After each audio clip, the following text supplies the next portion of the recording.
Ravi de vous retrouver, mesdames et messieurs. Vous êtes sur Info 24 Sénégal, l'heure de vous donner l'essentiel des nouvelles du jour.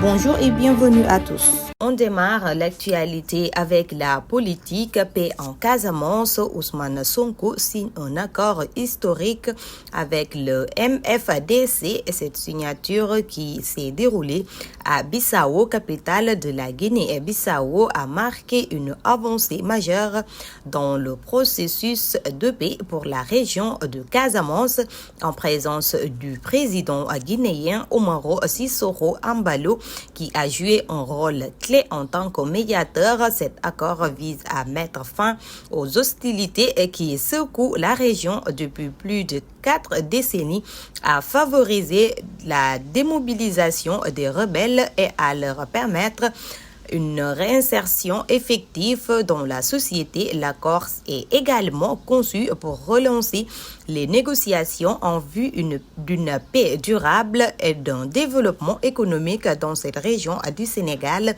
gravement touchée par des conflits depuis 1982. Développement territorial, Paris met en honneur Thiès-Est.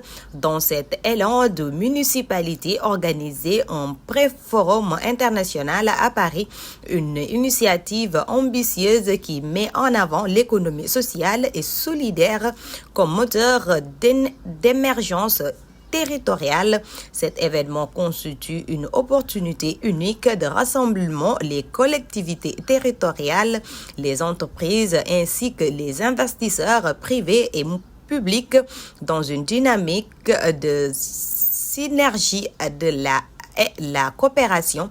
L'objectif est de positionner Thiès comme un véritable pôle d'opportunités et d'initiatives locales à fort d'impact. Alioune Tine, El Hadji Malick doit innover et renforcer l'autorité et influence politique du Parlement. Alioune Tine est formel.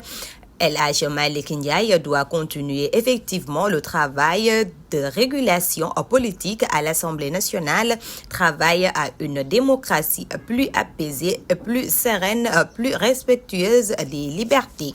Le contexte actuel est une majorité écrasante pour avoir les effets pervers qui soulèvent Tocqueville, la tyrannique de la majorité ou le despotisme de la majorité. Pour mieux oxygéner notre démocratie, il faut mélanger et renforcer les droits de la minorité parlementaire. Ça va contribuer à l'équilibre un peu et à modérer les tensions et les violences au Parlement, explique Alioune Tine. Convoqué ce 27 février 2024 par la justice, la jeunesse thiessoise se mobilise en faveur du mairie de Agnam. Des jeunes thiessois ont fait face à la presse cet après-midi pour apporter leur soutien au maire des Agnam Farbangom, convoqué ce 27 février 2024 par la justice lors de ce face-à-face avec les médias. Ils ont dénoncé une campagne de stigmatisation et une chasse aux honnêtes citoyens évoquant l'affaire Farbangom. Ils ont déclaré cette affaire est orchestrée en violence flagrante et ces droits, notamment par la levée de son immunité parlementaire en toute illégalité.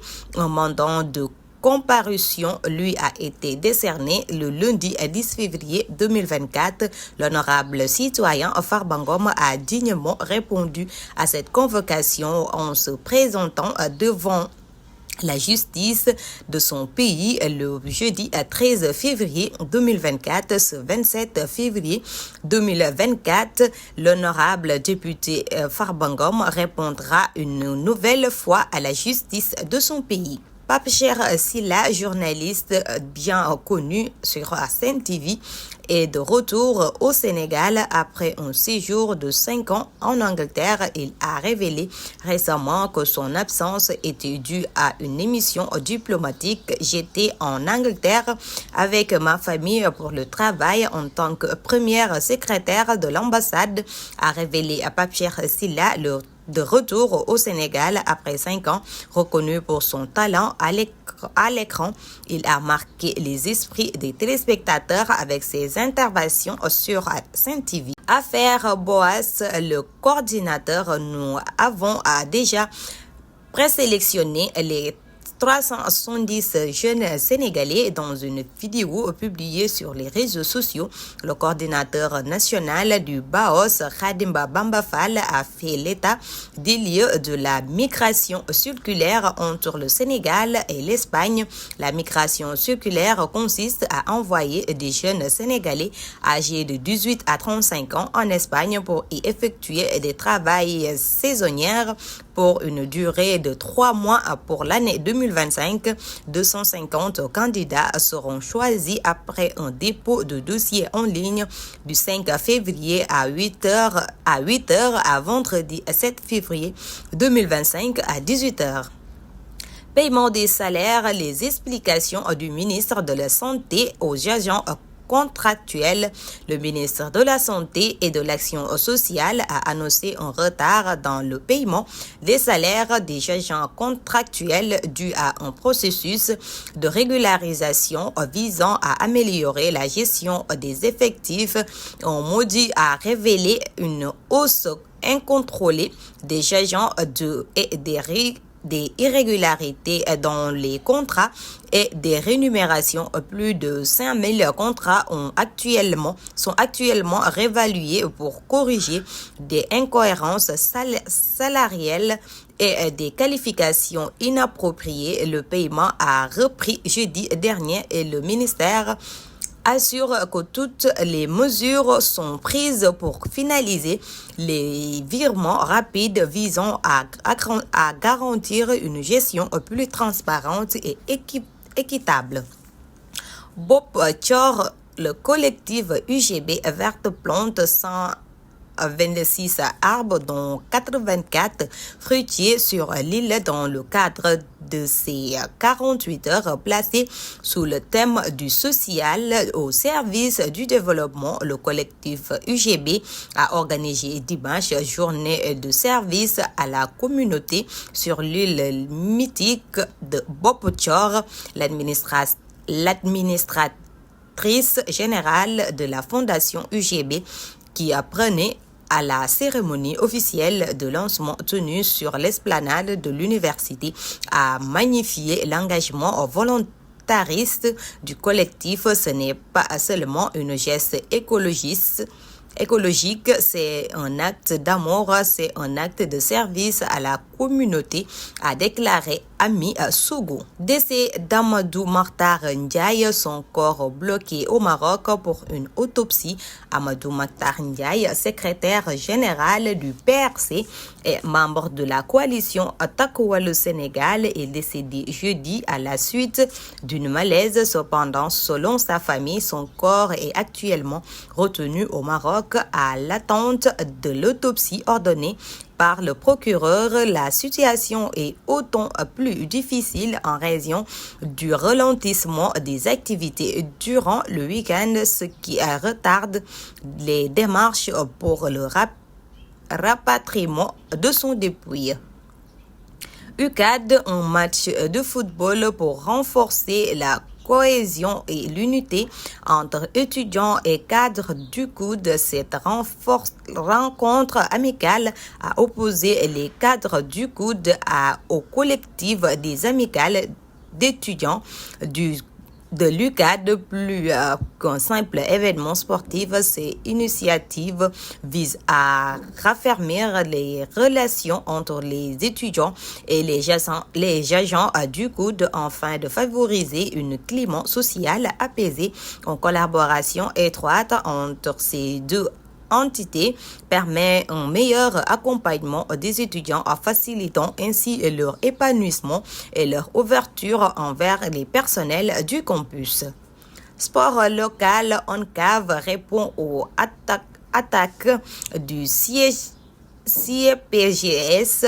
et défend l'intégrité du mouvement Navetan, l'Office national des centres d'animation et de vacances. ONCAV réagit par fermeté au communiqué du syndicat des inspecteurs éducation politique de la populaire de la jeunesse et des sports en date du 21 février 2024 qui contient des attaques personnelles et fondées à l'encontre de son président Amadou Kane ainsi que d'autres membres de l'organisation. L'ONCAV dénonce ces tentatives de manipulation et de victimisation orchestrées par M.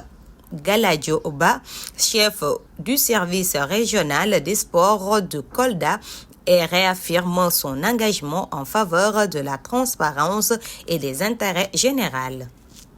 Amadou Sall, fils de l'ancien président, dans le viseur des enquêteurs. L'affaire des 125 milliards de francs CFA prend une nouvelle tournure. L'homme d'affaires Amadou Rassenassi et Mamadou Sall, fils de l'ancien président, l'ancien chef de l'État, sont désormais visés par le pôle judiciaire financier. Une enquête aux ramifications explosives sur fond d'escroquerie et de blanchissement de capitaux. C'est la dernière nouveauté qui risque d'ébranler le passage politico-judiciaire selon nos informations.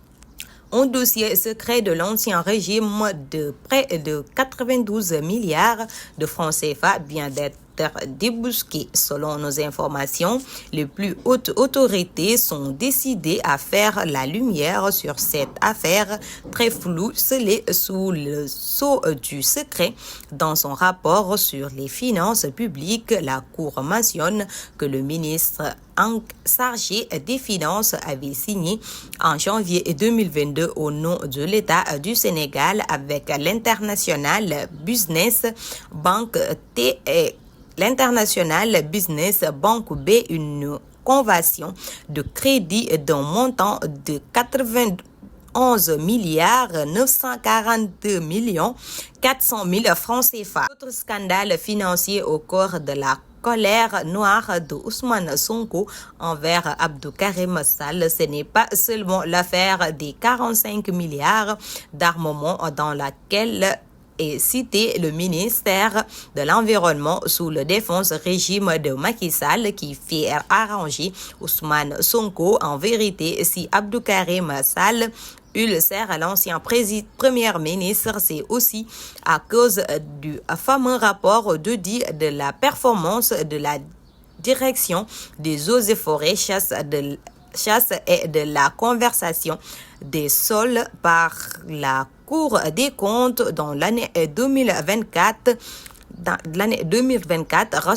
Rassure nos sources.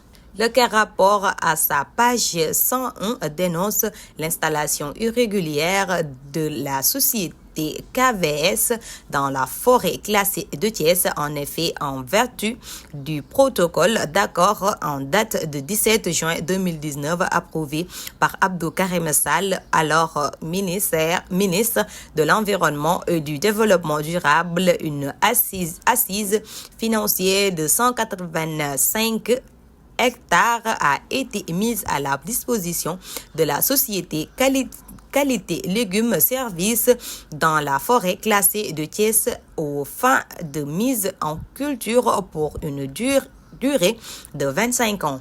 Lors de son passage vendredi dernier à l'Assemblée nationale, le Premier ministre est monté sur le ring pour catapulter dans les corps de l'ancien ministre Abdou Karim Sall, aujourd'hui député de Takwalo, en bien si Ousmane Sonko avait ciblé de balles ce jour-là. Le député maire de Mbao était justement en partie à cause de ce fameux rapport d'audit confié à Source A. Le bal porté sur 185 hectares a été accordé à la QVS avec la bénédiction du ministère de l'Environnement sous le magistère d'Abdou Karim Sall, pourtant en vertu d'un protocole d'accord signé le 17 juin 2009 par le directeur des Eaux et Forêts, de conversation.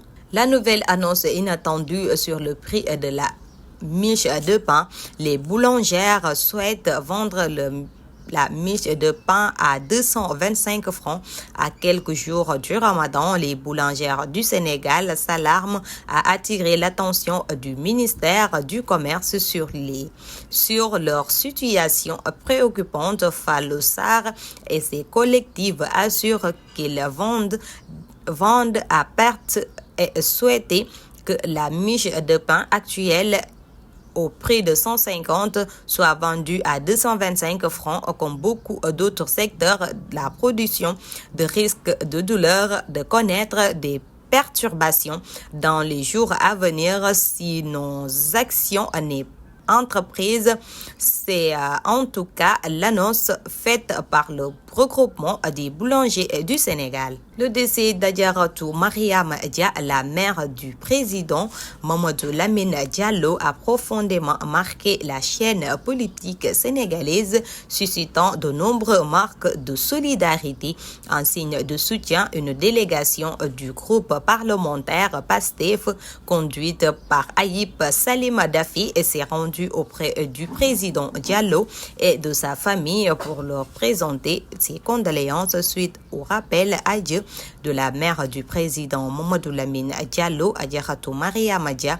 Une délégation du groupe parlementaire PASTEF dirigée par Ayib Dafi est venue présenter ses condoléances au président et à toute sa famille, a écrit le parti Teki sur X.